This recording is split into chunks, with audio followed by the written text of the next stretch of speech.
Vamos lá. Léo, que bonito, hein? As palavras aqui do Adriano Diogo para você, para a sua atuação. E parabéns por essa atuação tão forte no Brasil inteiro, com destaque para São Paulo aí. Você que. Sua sede é Rio de Janeiro, né? É Eu isso? moro em Niterói, na verdade, né? Você mora em Niterói. Eu moro em Niterói. Inclusive, culpa minha estar meio improvisado, porque caiu a luz lá na região onde eu moro. E por isso que eu estava brincando que aqui também temos o desprivilégio de ter a Enel como a empresa de energia, e vira e mexe acontece essas coisas que tem acontecido em São Paulo quando chove, que é o caso, né, de hoje. Mas o Adriano é um querido, né? A gente, de uma geração mais seguinte, né, subsequente mesmo, não sou tão jovem assim. Eu tenho 46, né? Um jovem nem tão jovem. Mas a gente aprende com essa geração do Adriano, né? A gente aprende a justamente fazer articulação, fazer o debate político, né? Construir coletivamente essa luta, né? Então, eu gostei muito dos elogios do Adriano, mas é isso, não sou só eu, é sempre um trabalho coletivo, inclusive esses apoios que a gente, enquanto Filhos e Netos e Coalizão Memória, estamos fazendo, inclusive, ainda as mães e familiares dos 9 que perdemos em Paraisópolis, é um apoio, né? É um apoio. Não é que a gente organiza, né? Essas mães se organizam e a gente vai e faz o apoio, né? Por isso que eu vou para São Paulo sempre ali quando vai ter julgamento da Barra Funda, do caso dos 9 de Paraisópolis, já foram 2 já, vai ter mais um agora em maio, se eu posso estar enganado com a data, mas vai ter um agora em breve e vou estar de novo lá. Do massacre de Paraisópolis, né? Eu entrevistei aqui um professor de um cursinho popular, irmão a estudante da USP, o irmão dele morreu em Paraisópolis. Foi um papo maravilhoso, é um pessoal que, enfim, sofre com essa situação, porque a ditadura, na verdade, acabou em 85, aspas, mas toda a estrutura de segurança pública do Brasil é estruturado pela ditadura militar do Brasil, polícia militar. Esse é um tema absolutamente, né, é uma vergonha para o Brasil que essa estrutura ainda seja dessa maneira, né, Léo? Léo, antes da gente começar aqui, você quer falar? Por favor, fala sobre isso. Bom, você falou certo. A militarização da nossa sociedade foi aperfeiçoada no período da ditadura. Eu acho que dá para dizer isso, né? Então, a verdade é aquilo, né? Uma coisa alimentou a outra, infelizmente. Então, os 500 anos já de violência seminal, né, de violências fundantes desse país, né, que foi a escravidão, né, que foi o genocídio dos povos originários, eles encontram ali, né, um aperfeiçoamento do controle da força bruta do Estado na ditadura militar. E aí começam os padrões da morte, por exemplo. Por isso que é interessante que você colocou que a ditadura não acabou, por exemplo, para as mães de Paraisópolis, das vítimas de Paraisópolis, né? E das E para periferias em tantas geral. outras mães espalhadas pelo Brasil, Rocinha, Vidigal, né, Maré. Com certeza, e a gente está junto desse pessoal também. Recentemente teve o julgamento do caso, 10 anos depois, 10 anos de espera, a Ana Paula Oliveira, né, que teve seu filho assassinado em 2014, o Jonathan, teve finalmente um julgamento com um resultado muito ruim. É claro que vai acontecer recurso e tudo mais, mas você já percebe ali justamente essa estrutura militarizada, que foi o que aconteceu, né? O Jonathan recebeu um tiro pelas costas em 2014 de um policial militar da UPP de Manguinhos, aqui no Rio de Janeiro. E bem, em cima da hora, a tese que seria correta, né, do homicídio doloso, foi trocada por homicídio culposo. Foi um banho de água fria, foi muito ruim. A Ana Paula, né, fez um Eu vi a libelo repercussão desse caso aqui, né? Terrível. horrível. Mas assim, para além que acontece, né, para o pessoal entender, né? Sendo homicídio culposo, que é um absurdo, foi um tiro nas costas, o caso vai para a Justiça Militar. Então, você entende como é que funciona, né, esse mecanismo, esse dispositivo macabro de militarização da nossa sociedade? Um dado a mais, eu queria só comentar isso, assim, a gente estava, mais uma vez, apoiando lá, então teve um ato na parte da manhã. Agora, na parte da tarde, eu vi uma coisa assim, meu Deus, assim, é demais. Parece bobagem, parece um detalhe, mas o que aconteceu? Resumindo bastante, quando entraram os familiares, estou falando de mães, enfim, crianças, né, avós, quando entrou esse grupo de familiares, claro, todas apoiando também, vieram juntos, apoiando a Ana Paula, a Anistia Internacional, a Anistia Brasil estava fazendo um apoio logístico, né, para levar lanche e suco, enfim, almoço, tudo para prever até, né, a parte da noite, inclusive madrugada, a presença dessas familiares. E aí teve o ato, aí eu fui, almocei em outro lugar, quando eu voltei para subir para o júri, eu vejo a companheira lá da Anistia na calçada, com todo esse material, toda essa comida. E aí eu perguntei o que houve. Ela falou assim, cancelaram em cima da hora a sala de apoio que ia ter do lado da audiência. Né? Mais um detalhe desse dispositivo. E não para por aí, porque eu falei, então beleza, eu não vou subir, vamos lá, vamos tentar resolver isso aqui. Vamos ajudar, vamos levar essas comidas para lá, ou trazer, né, as familiares para cá, para comer. E, cara, a gente levou 4 horas, no mínimo, para fazer subir comida para crianças, idosas e essas mães todas, porque a polícia militar ali embaixo, na portaria, estava embarreirando, estava criando todo tipo de situação absurda, sabe? A juíza tinha autorizado, fechando, né? A juíza tinha autorizado subir comida. Aí depois, quando eu já estava levando água, a companheira também preparada, veio o policial militar e falou assim, não, não, não, ela se enganou. Ela achou que era iFood. Aí você vê, quando a gente descobre ali, né, que na verdade eles não fizeram isso porque era um trabalho de uma ONG, de ONG não pode, iFood pode. iFood pode. É bizarro, cara, é bizarro. Situação, enfim, surreal, né? Olha, deixa eu trazer aqui uma questão para o. Eu quero perguntar para você, o Léo, como é que ficou, qual foi o resultado aí dos 60 anos do golpe de 64, em que o governo, né, a presidência, segurou qualquer tipo de manifestação oficial do Estado brasileiro? Qual que é o resultado disso? A ferida está aberta ainda? Como é que ficou essa sensação para vocês que são parentes, né? E que perderam entes queridos, e que depois eu quero falar um pouquinho da questão específica do teu avô. Mas eu queria um balanço teu desse processo que nós acabamos de passar. Maravilha, Condão. Bom, houve essa determinação, de fato, né, do presidente Lula para não tocar no tema dos 60 anos do golpe, dentro da esfera governamental, é claro. Né?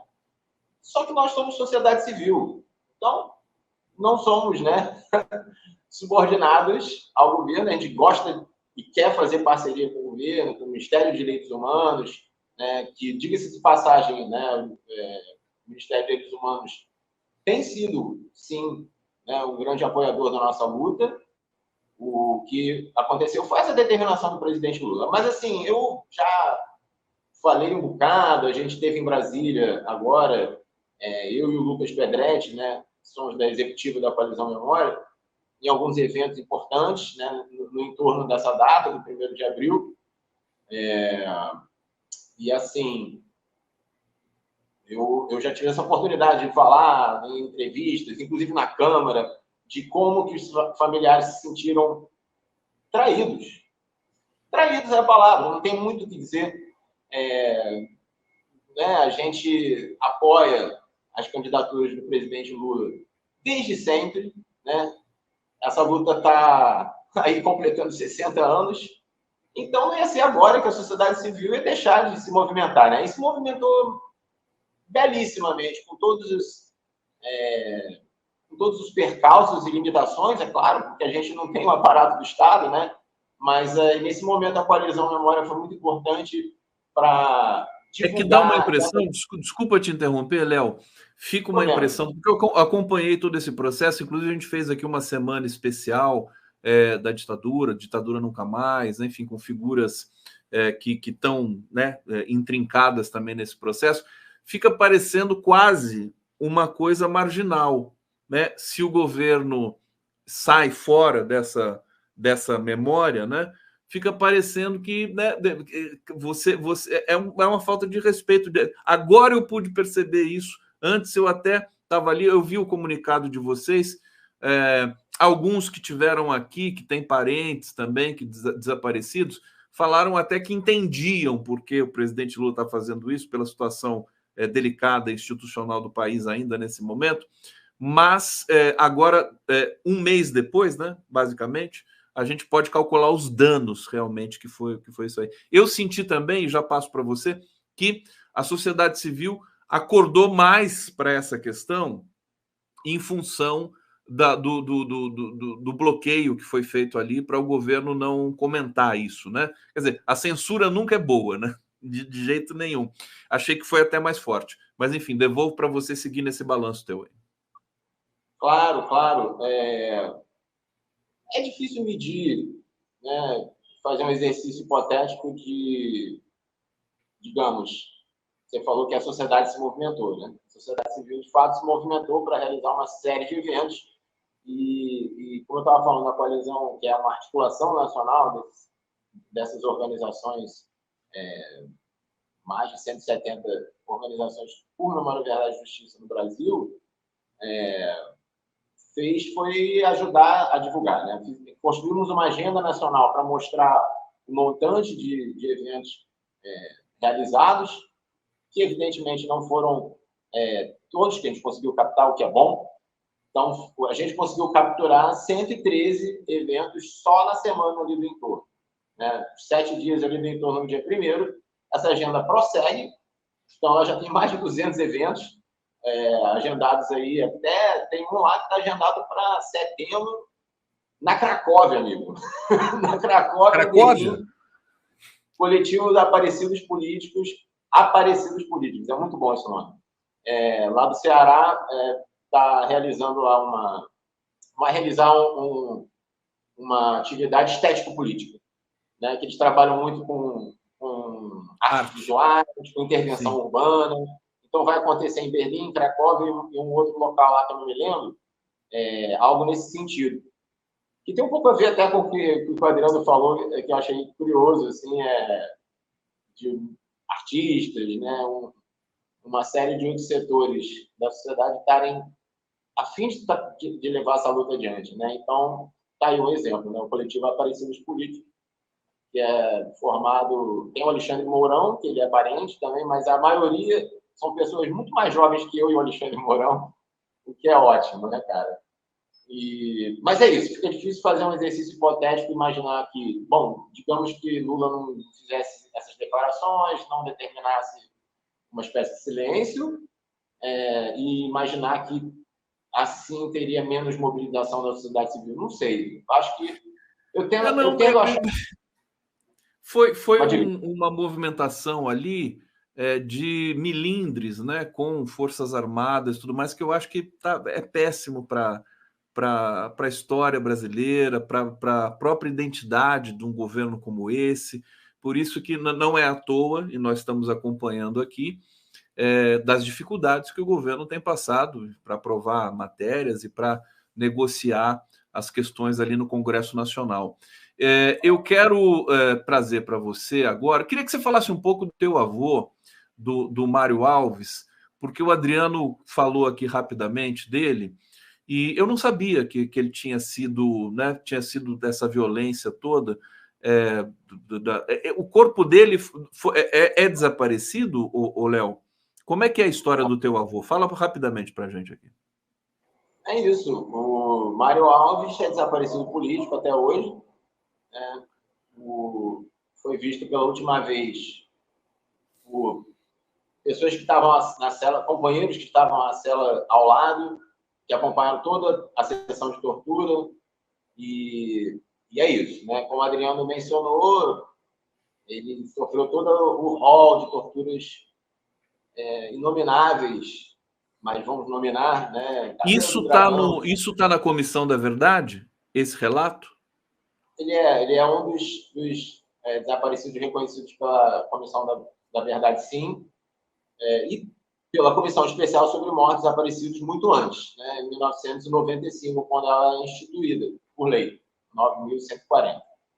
Então, ele e outras dezenas de desaparecidos e desaparecidas compõem um grupo de desaparecidos e desaparecidas reconhecido, né, pelo Estado, em algumas instâncias, como a Comissão Especial sobre Mortes, mas a gente faz muita questão de avançar nesse tópico.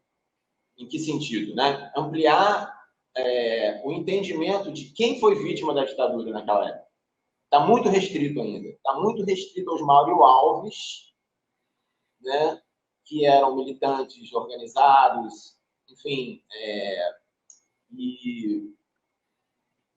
estavam fazendo a resistência em organizações, partidos, enfim, diversos. No caso dele, ele foi do Partidão, a maior parte da vida dele, e quando há essa cisão dentro do Partidão em relação a fazer ou não a luta armada, ele é um dos que sai do Partidão para construir o PCBR, Partido Comunista Brasileiro Revolucionário, com Jacob Arenda, Paulo de Carvalho. E aí, claro, né, tem o pessoal que vai para o Araguaia, tem outras vertentes, o pessoal que vai com o Marighella, que também sai do Partidão, foi um cara muito... trabalhou muito junto, meu avô também, eles eram coordenadores da parte de educação e formação política, dos cursos que o Partidão tinha, então viajavam, meu avô pelo menos viajava muito para o interior do Goiás, né, fazer cursos, sei lá, uns meses e tudo mais. E, bem, por que eu estou mencionando esse aspecto? Assim? Porque é importante falar da tortura, é importante falar do que aconteceu, e é isso, né? Ele foi empalado, um crime sexual. Deixa eu até aproveitar, Léo, porque eu estou aqui com a biografia do teu avô, né? Quero que faça questão de ler isso aqui para o nosso público, né?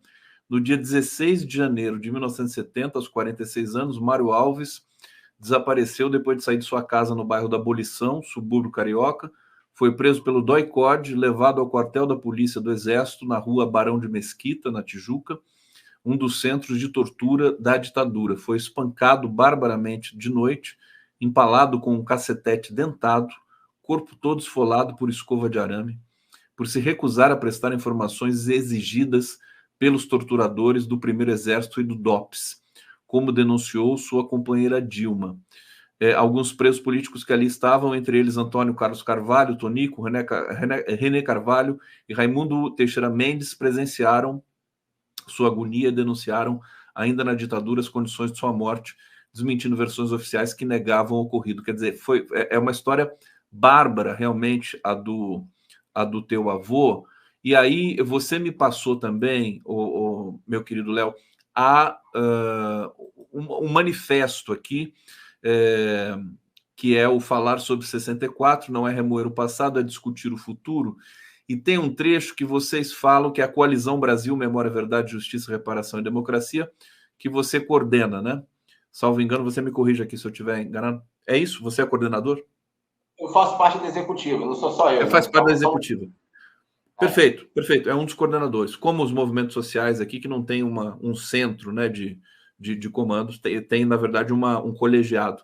Agora, vocês dizem, não dá para falar de 60, não dá para falar de 8 de janeiro sem falar de 64, que seria justamente esse dilema, essa questão que o governo enfrentou aqui. Eu queria que você falasse um pouquinho disso, quer dizer, dessas marcas presentes nessa política, nessa necropolítica que foi aí executada pelo ex-presidente Bolsonaro, que lamentavelmente governou esse país. Perfeito, perfeito, Conde. é bom porque a gente vai recuperar um fio que ficou solto e a gente amarra agora nesse papo, que é assim, por que não dá para combater o 8 de janeiro sem combater a 64, né? Sem combater a impunidade, né, dos agentes da repressão de 64? Porque é aquela história da militarização da sociedade hoje, né? O Lucas Pedretti, que também é do executivo da coalizão, ele teve na reunião, né, fomos convidados para participar da reunião do Conselho Nacional de Direitos Humanos, que elaborou recomendações agora em dia 2 de abril.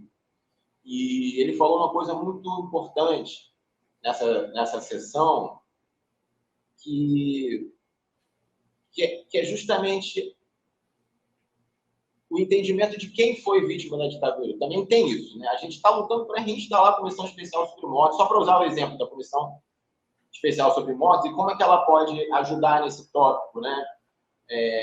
De olhar para frente, de olhar para o futuro, não é para trás. Que é o seguinte: a Vala de Perus, por exemplo, né, que é bastante conhecido o caso da Vala de Perus. A comissão especial, ela trabalha num número reduzido de ossadas ali, porque ainda há, dentro, né, de uma espécie de senso comum acerca da ditadura, ainda há uma impressão, né, de que só precisa se procurar o corpo dos desaparecidos políticos. O que a gente luta? Para ampliar o entendimento do que é desaparecimento. Melhor, inclusive, se, que é uma das recomendações, inclusive da CNDH, tipificar o crime de desaparecimento forçado. Isso não tem no Brasil, né, porque isso vai, digamos, dirimir um pouco essa restrição, que é o quê? Vala de Perus. São mais de 1.300 ossadas. Por que a gente se interessa só por 50?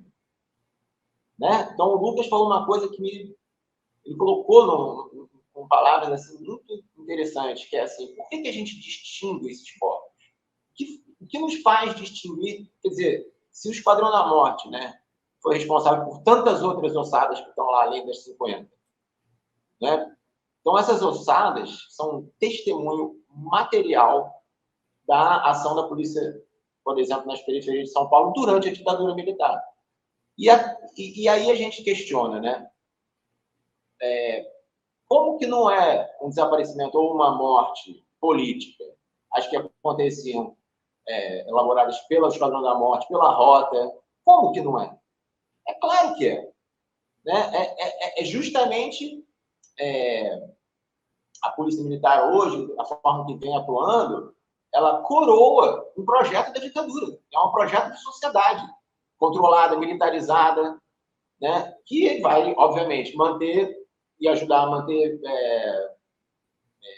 regalias, benefícios, privilégios de uma série de setores da sociedade. E é isso que acontece quando vem o 8 de janeiro. Setores da sociedade querendo manter, né, o seu privilégio econômico, seja lá qual for, vão e apoiam um golpe. Então, como deixar de lado a história de 64 e achar que vai conseguir combater novos golpes? É uma grande ilusão. Então, essa é a crítica também que eu faço, né, a essa postura, né, de não remoer. Inclusive, foi uma péssima forma de dizer isso, né? De novo, a gente pode até se debruçar sobre a questão da conciliação, sobre como o Lula pisa em ovos nesse governo de coalizão e tudo mais. Mas tem alguns limites, tem coisas que não estão na mesa de negociação. Direitos humanos, por exemplo. Entendeu? Então, assim, acaba se incorrendo em erro, na minha opinião, agora, tentar botar para debaixo do tapete, incluir isso na negociação com os militares.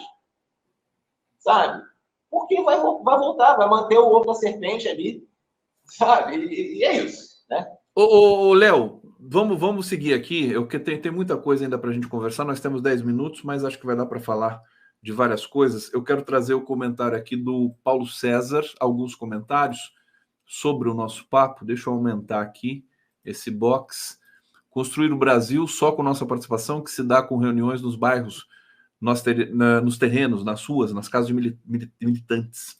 Carlos R. Araújo, Brasil crescendo, economia, oitava economia, menor desemprego desde 2015, salário subindo acima da inflação, redução de 10 milhões de pessoas passando fome, Brasil bombando, Lula 2026, Haddad 2030.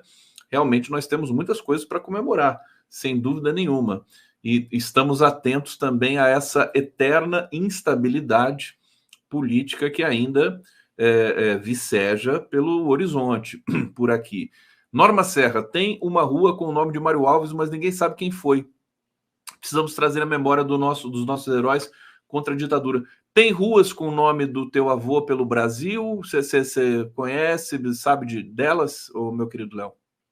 Tem uma rua no Rio de Janeiro, lá na Zona Oeste, mas, assim, tem que ver com a companheira Norma se esse Mário Alves não é... Tem um outro Mário Alves... Pode ser. Deve ter homônimos, né? Mas, enfim... Da Rádio Nacional. Oi? Tem um Mário Alves da Rádio Nacional? Isso, se eu não me engano, isso, Tem um cantor antigo com esse nome. Ah, perfeitamente. Bom, Maria Cristina de Medeiros. Meu pai também foi preso, torturado nesse quartel da Tijuca. João Medeiros, o Brasil é um cabaré, houve 8 de janeiro e o gado já está na rua 21 de abril. Quer dizer, ia ser terrível também. Eu queria te perguntar, Léo, de qualquer maneira, a despeito dessa ferida que nós comentamos aqui, de uma omissão do governo com relação à memória, nesse momento, vários generais estão no banco dos réus hoje, em função da tentativa de golpe.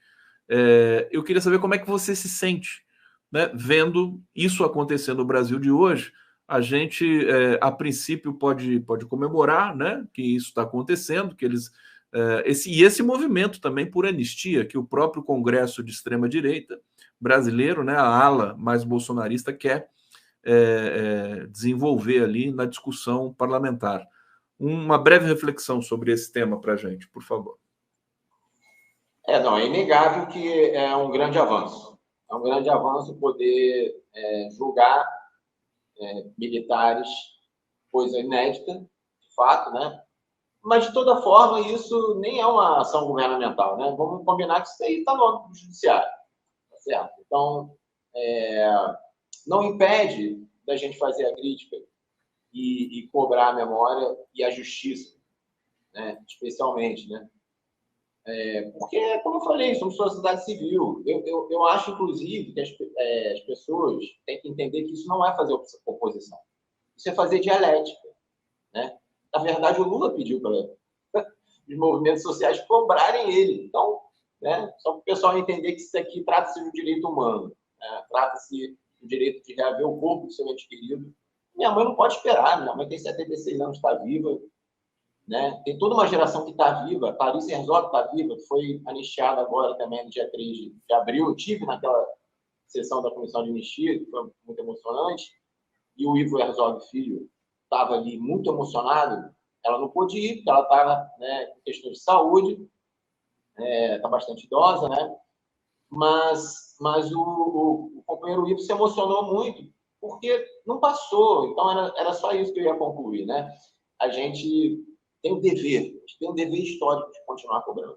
Mas é óbvio que a gente vai reconhecer os avanços na economia, como o companheiro colocou aqui no comentário, né? A gente é parceiro desse governo. Entendeu? Por isso que dói a gente não ser recebido pelo presidente Lula, movimentos organizados. Não é 5 gatos pingados. Entendeu? A gente, quando foi lá e não foi recebido, ficou muito mal. Diva Santana, Vera Paiva, elas eram, inclusive, membros da Comissão Especial sobre Mortes. Então, assim, o mínimo que aliados fazem é conversar. Né? A gente faz política. Então, outro companheiro, o Paulo César, colocou aqui uma coisa que eu acho que dá para linkar, né? Que é a sociedade se organizar. Então, assim, a gente não deve também ficar esperando tudo do governo.